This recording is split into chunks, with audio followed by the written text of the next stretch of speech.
Hello, everyone. This is Ralph Deal, and from Tuscola United Church of Christ. This is the second Sunday, or the first Sunday after Easter, and this is the Easter season, as the lectionary calls it. And on this Sunday, I would like to focus on a passage that is one of my favorites. It's John 21, 15 through 19. Although I would encourage you to read the whole section, John 21, 1 through 19. I like this passage because it's the picture of Jesus on the seashore, and he's cooking fish and so on for the disciples while they're out fishing. And then they come in the shore, and then they have a breakfast together. It just reminds me of those times that I spent with my dad. When we were in Canada, we would sometimes we had a guide and sometimes we didn't, but we would go and eat fish, eat walleye or whatever we caught, and the guide would either cook it up with potatoes or bacon or whatever. And it just reminds me of these times, these special times I had with my dad camping and fishing in Canada. Well, most of you remember Paul Harvey. He had a syndicated program entitled The Rest of the Story. And you know how it was? He would tell a very colorful story about an individual or person, and oftentimes the story at first was very bleak, and you were expecting the worst, and you were all set up to hear a sad and dismal ending. And then he would take a commercial break and he'd say, "When I come back, I'll tell you the rest of the story." And then when he would come back from the commercial, the rest of the story provided almost always a surprise ending. The person or whoever he was talking about would conclude with a story of heroism or amazing reconciliation, or something great happened in their life. And so the rest of the story would be told, and it was always very interesting to listen to. Well, in a way, I think of Paul Harvey's model there. His idea is very similar to the Easter story. I mean, I think Easter would qualify in that way. I mean, think about it. Um, on Maundy Thursday evening, when Jesus was arrested, things looked pretty bleak. And of course, on Good Friday, he was nailed to the cross, savagely crucified, and it looked like a disastrous ending. And then there was a delay, a couple of days, and then the rest of the story. And of course, the rest of the story is that Christ conquered death, he defeated the grave, Christ had risen, Christ had won the victory. So it was an amazing ending to the story. Well, is that the end of the story? Well, not quite. Because in John 21, 15 through 19, we have what we might call the rest of the story. In other words, after the resurrection, then what? This is precisely what this powerful passage in John 21 is all about, especially when we see it through the eyes of Simon Peter. Remember the story with me. Simon Peter and his friends had been waiting there in Galilee, waiting for some word from Jesus or some word from God, telling them, giving them direction on what to do. They were told by the women at the Easter day to go to Galilee and wait there, and he will come and see you. So there they are, waiting around, just waiting for some direction, but nothing happened. No word. Where is the risen Lord? Why didn't he come and tell us what we're supposed to do now? Well, finally, in typical fashion, impulsive Peter says, "I can't stand this anymore. I can't take it." And so he had these deep guilt feelings anyway, because he denied Jesus 3 times. Here was Peter given the name the Rock by Jesus, and then when it came down to crunch time, he didn't make it. He denied his Lord 3 times. He said, I do not know you. I don't know you at all. And the third time he said, I don't know you. Now Peter was just going crazy, being isolated and alone and by himself or with his disciples, just waiting around. So suddenly, with a kind of a tone of agitation, he says, I've had it. I'm not going to do this. I'm going to go fishing. I can't handle this any longer. This waiting around is eating me up. I'm worn out with the indecision, the waiting around, the risks that are involved. I don't know about the rest of you, he says, but I'm out of here. I'm getting out. I'm going fishing. I'm going back to the old secure life and the old life of being a fisherman. While the others were always looking to Peter for leadership, and so they followed him and they went along with him. And as typical, they went fishing at night, and they had no luck, and they were just worn out. And then dawn, the lights of the sun started shining forth, and they were near the shore. And John, he looked over on the seashore, and he recognized somebody, a stranger over there. And then he recognizes that it is Jesus. And he says to Simon Peter, that's the Lord. That's Jesus. And Simon Peter, always very excitable, dove in the water and he swam to the shore. And Jesus called out to them and he says, have you caught any fish? If you got some, bring them on in. I'll cook them up. And they said, no. And so he told them, throw your line, throw your net over the other side. And sure enough, they got a whole bunch of fish. And so they came in. The disciples followed Peter. Peter swam to shore, and the disciples followed in the boat. As they came to the shore, and it actually says this actually in the Greek language, that he had a charcoal fire going. The word in Greek for charcoal is there. And so here's Jesus cooking food on the shore with got his charcoal fire going, and so they share together in a breakfast. I mean, kind of a communion, really.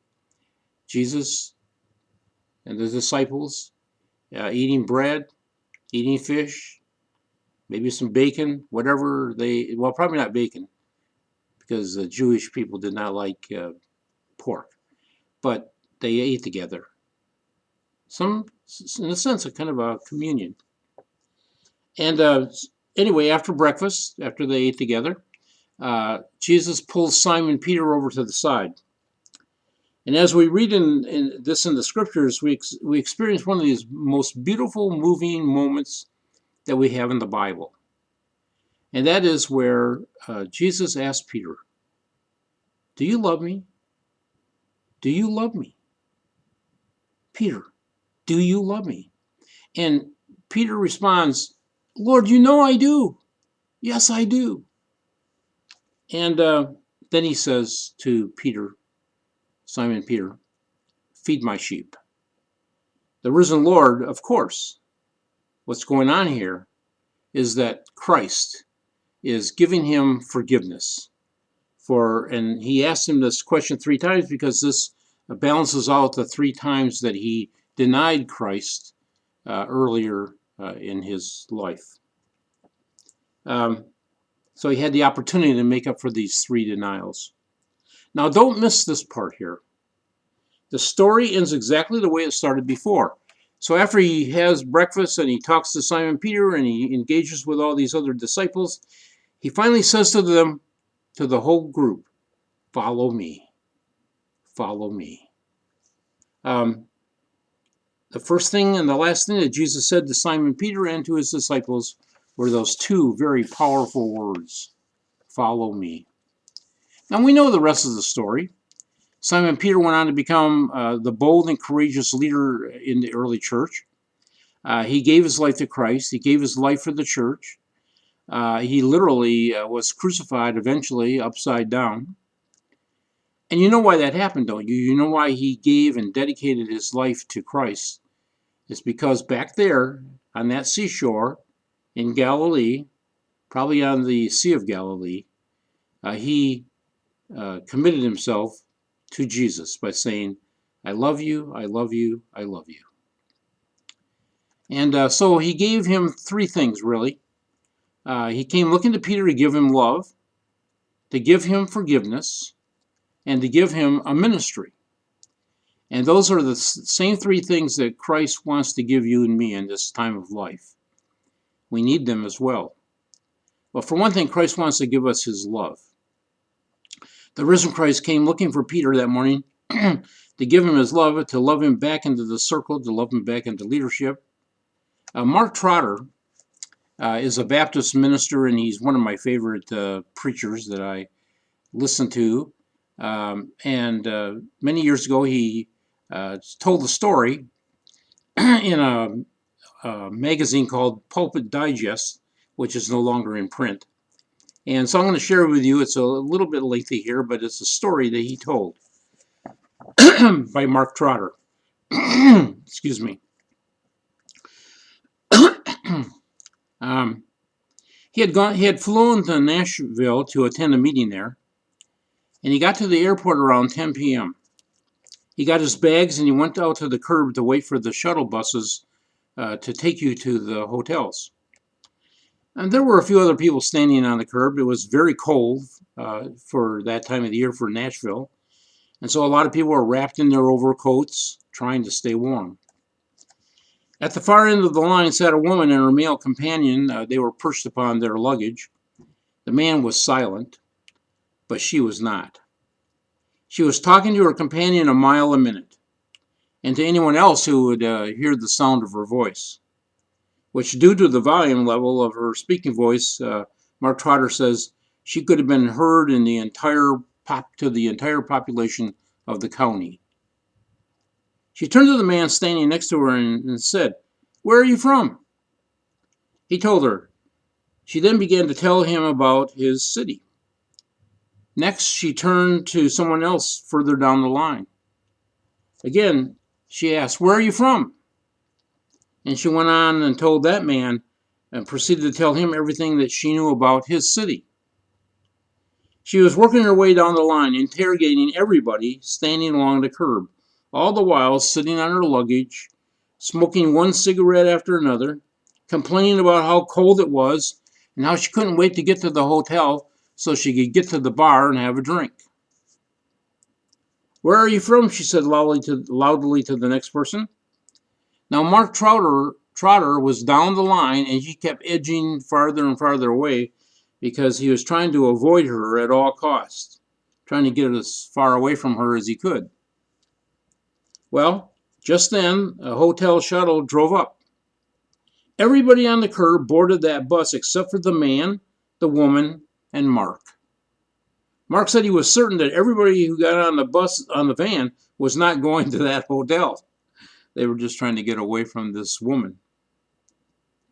He said it was like one of those showdown scenes in a Western movie where Main Street clears out and there's nobody left but the sheriff on the one end and the outlaw on the other end. "What hotel are you going to?" she asked. Well, Mark told her, "Hey, we're going there too." Mark didn't say anything. She said, "I bet you're a lawyer." "No," Mark said, "I just like to dress this way." "Well, what do you do?" "I'm a preacher," said Mark. The woman replied, "Oh, my Lord." Mark said, "No, ma'am, I just work for him." The shuttle arrived. They got in, and in addition to the driver, there were just the three of them in the van. And in that van, Mark learned the rest of the story. So far, the story hasn't been too positive. And the woman said, "Preacher, I want you to meet my friend." She introduced Mark to her companion. Mark said, "Hello, nice to meet you," and shook the man's hand. The man didn't respond. So the woman said, "Well, he don't talk. Cancer's got his voice box. But I love this man. He's my friend. I love this man more than anything else in the world." And turning back to Mark, she said, "The doctor says he doesn't have long to live."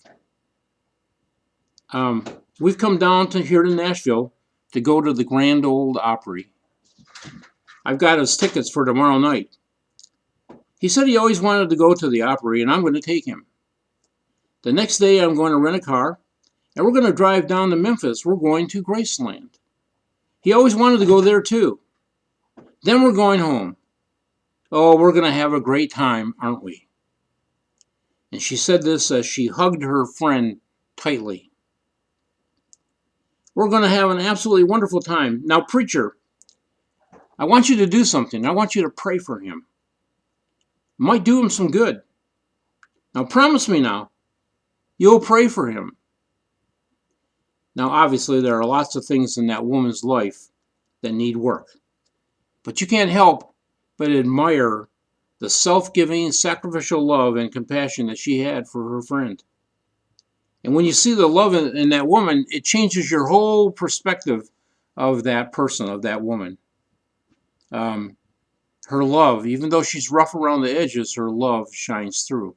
And that's the rest of the story. You see, it's a totally different story than you thought where it was going to lead. Well, that's the first thing that we need to learn from this passage in John 21. The risen Christ came looking for Simon Peter to give him encouraging love so that he so desperately needed, and to remind him to pass that love on to the flock, to the sheep, to other people around him. If you love me, he said to Peter, then love my sheep. Christ said, and that's what he wants us to do. He wants to give us love so that we can give it away to others.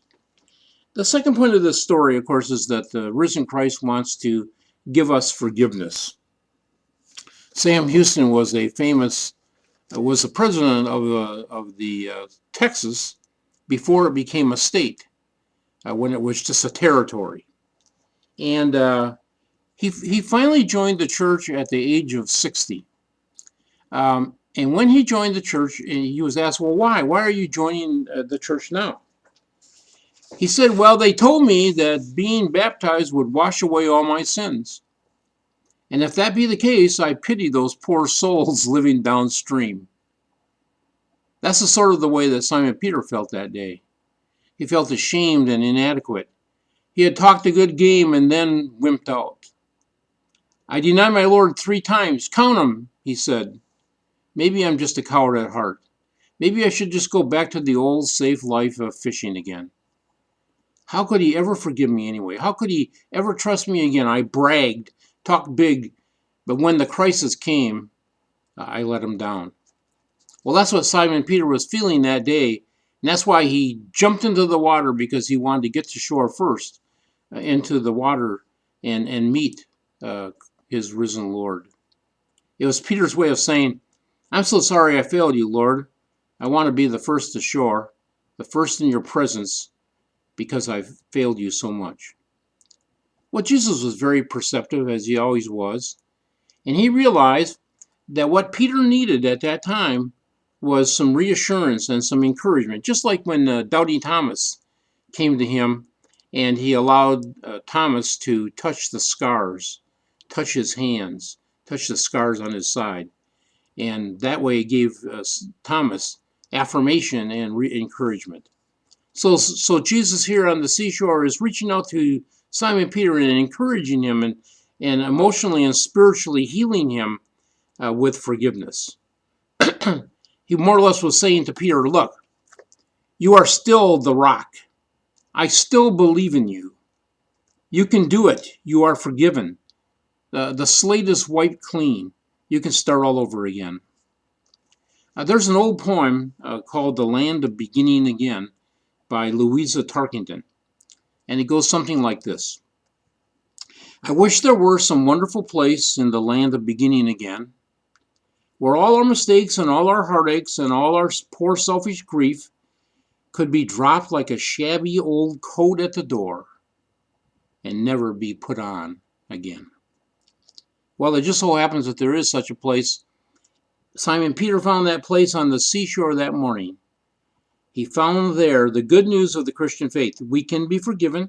We can make new beginnings. This is precisely what the risen Christ does for us. And then finally, he wants to give us a ministry, the risen Christ does. In this breakfast at the sea passage in John 21, we have one of the most remarkable scenes found anywhere in the New Testament. Elsewhere, Jesus has been referred to as a king, a shepherd, a teacher, a healer. Here in John 21, we see him as a cook. I mean, I love it. Standing by a charcoal fire, ready to serve breakfast to his disciples. The reason for the breakfast meeting, of course, was very specific. Jesus knew that his earthly ministry was ending, that if his ministry was going to continue, someone had to pick up the cross.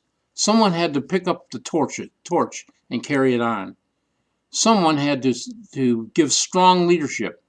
Someone had to rise to the occasion if Christ's message was going to get to the world. So the risen Christ came to Simon Peter and said, "If you love me, feed my sheep." And he is saying the same thing to you and me right now. The point is this: the best way to love Christ is to follow him and do his work. He doesn't just want us to think kindly about him or give long verbose prayers or just acknowledge that we know him a little bit. Rather, he's saying something like this: I want you to take up my ministry of love. I want you to love the sheep. I want you to love my people. I want you to tell them how much I love them. Well, I love this passage in John 21. The risen Jesus, who also is a cook, who serves his followers breakfast. I mean, can you smell the walleye cooking and the potatoes and just smelling in the air? Makes you hungry, doesn't it? All of this frying in the skillet. Well, John 21 is a great passage, and what it says to us is this: don't miss this. Don't miss his love. Don't miss his forgiveness of you. And don't miss his call to ministry. Thank you for listening. And I'm going to try to do this on a weekly basis. God bless you. Hope that you're doing okay here during this time when we're all confined at home.